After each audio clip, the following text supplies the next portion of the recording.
Hello friends, welcome back to my happy place my terrace garden. मैं शिल्पा भोपाल से। कैसे हैं आप सभी लोग? आशा करती हूँ गार्डनिंग में व्यस्त और मस्त ही होंगे। आज मैं आप लोगों के साथ अपने स्ट्रॉबेरी के प्लांट्स शेयर करने वाली हूँ और बताना चाहूँगी कि किस तरीके से हम इस पे इतनी ज़्यादा फ्रूटिंग पा सकते हैं। तो ये देखिए, मेरे प्लांट्स पे इस टाइम पे बहुत ही अच्छी फ्रूटिंग हो रही है और ये मेरी थर्ड हार्वेस्ट होगी। इससे पहले भी मेरे प्लांट्स पे बहुत अच्छी फ्रूटिंग हो चुकी है। हालांकि बच्चे प्लांट्स पे फ्रूट रहने नहीं देते, आते जाते एक दो स्ट्रॉबेरीज खा ही लेते हैं। पर इस साल मेरे प्लांट्स जो हैं वो बहुत ही अच्छी फ्रूटिंग कर रहे हैं। तो सबसे पहले अगर हम कंटेनर्स की बात करें तो हम इन प्लांट्स को हैंगिंग प्लांटर्स में भी लगा सकते हैं और इनके लिए हमें बहुत ज़्यादा डीप कंटेनर की या प्लांटर की ज़रूरत नहीं होती है। ये हम बहुत ही शैलो कंटेनर्स में भी लगा सकते हैं क्योंकि इनकी जो जड़ें होती हैं वो बहुत ज़्यादा डीप तक नहीं जाती हैं। तो आपको ज़रूरी नहीं है कि इसके लिए आप बहुत बड़ा कंटेनर लें, आप इसको छोटे से शैलो कंटेनर में भी ग्रो कर सकते हैं।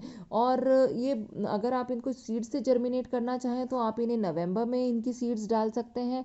और अगर आप इनको प्लांट्स नर्सरी से खरीद के लाना चाहते हैं तो इनके अभी भी जनवरी में भी इनके प्लांट्स जो हैं वो आप नर्सरी से खरीद सकते हैं। मैंने ये प्लांट्स दिसंबर में लगा लिए थे और ये मैंने नर्सरी से ही खरीदे थे। इनके प्लांट्स जो है वो मैं 40 रुपीज़ में ख़रीद के लाई थी। और ये आपके एरिया के हिसाब से इनके रेट्स अलग अलग हो सकते हैं। हमारे यहाँ पे ये 40 से 50 रुपीज़ में ईजिली ये प्लांट्स जो हैं वो हमें नर्सरी में मिल जाते हैं।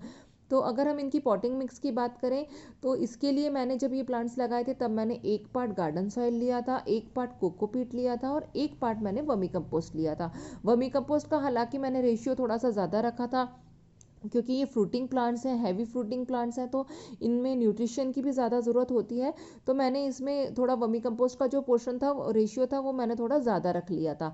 इसके बाद मैंने उसी टाइम पे पॉटिंग मिक्स में ही इसमें 1 चम्मच बोन मील मिलाया था और 1 चम्मच मैंने इसमें नीम खली मिला ली थी जिससे कि हमारे प्लांट्स जो हैं वो फंगस से बचे रहें। तो सॉइल आपको बहुत ही हेल्दी प्रिपेयर करनी है क्योंकि सॉइल के ऊपर ही पूरी फ्रूटिंग इसकी डिपेंड रहती है। तो सॉइल मैंने बहुत अच्छी इसकी न्यूट्रिशियस बना ली थी और साथ ही साथ मैं इसको फर्टिलाइज करने के लिए हर वीकली बेसिस पे मैं मेरे सारे ही प्लांट्स में विंटर्स में मैं सरसों का लिक्विड फर्टिलाइज़र जो है वो मैं यूज़ करती हूँ।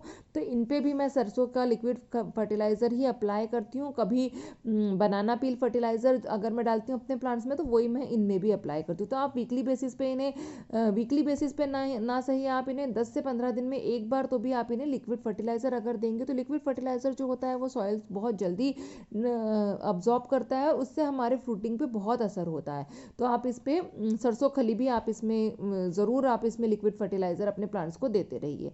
फिर जो नेक्स्ट पॉइंट है हमारा वो ये है कि सनलाइट रिक्वायरमेंट इसकी कैसी होती है। तो हमको इस प्लांट को कम से कम 4 से 5 घंटे की डायरेक्ट सनलाइट हमारे प्लांट्स को मिलनी ही चाहिए।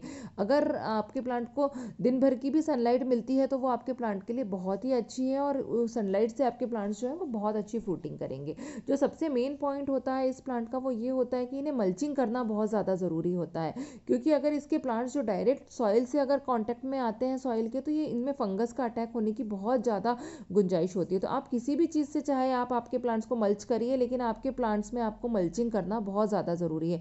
मैंने अपने प्लांट्स के सॉइल के ऊपर पूरी नीम की जो लीव्स होती हैं वो मैंने मल्च करके रखी हैं जिससे कि हमारे प्लांट को वही नीम के पत्तियों का पानी मिलते रहेगा तो हमारा प्लांट जो है वो फंगस से भी बचा रहेगा और मल्चिंग का भी काम हो जाएगा। लेकिन अगर आप किसी भी चीज़ से और चीज़ से भी अगर आप मल्चिंग करना चाहें तो आप आपके प्लांट में मल्चिंग ज़रूर करिए। प्लांट के लिए मल्चिंग बहुत ज़्यादा ज़रूरी है।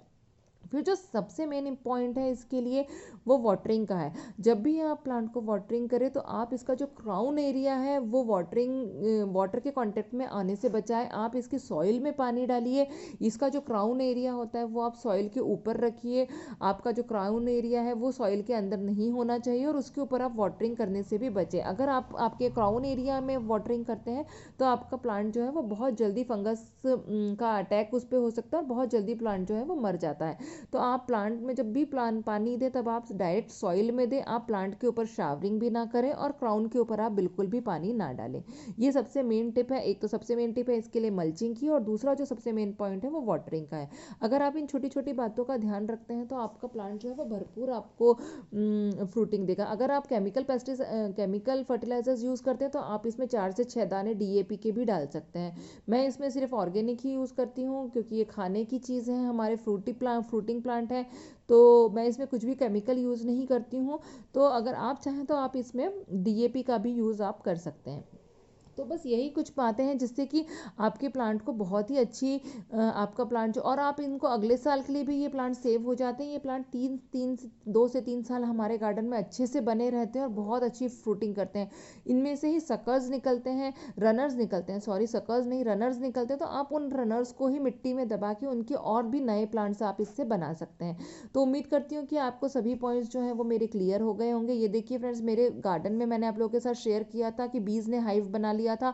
ये मैंने अभी नहीं हटाया है, मैंने इनको मैं जल्दी हटाने वाली हूँ। तो बस फ्रेंड्स, मेरा आज का वीडियो इतना ही था। आशा करती हूँ कि आप लोगों को सारे ही पॉइंट्स जो हैं वो क्लियर हो गए होंगे। अगर आपको कोई भी क्वेश्चन हो इस वीडियो से रिलेटेड तो आप मुझे कमेंट बॉक्स में पूछ सकते हैं। जल्दी किसी नए वीडियो में आप लोगों के साथ मुलाकात होगी। तब तक के लिए friends, bye, take care, happy gardening. बस इसी तरीके से आप लोग मेरे चैनल के साथ जुड़े रहिए और प्लीज़ मेरे चैनल को सब्सक्राइब ज़रूर कर लीजिए। Bye friends.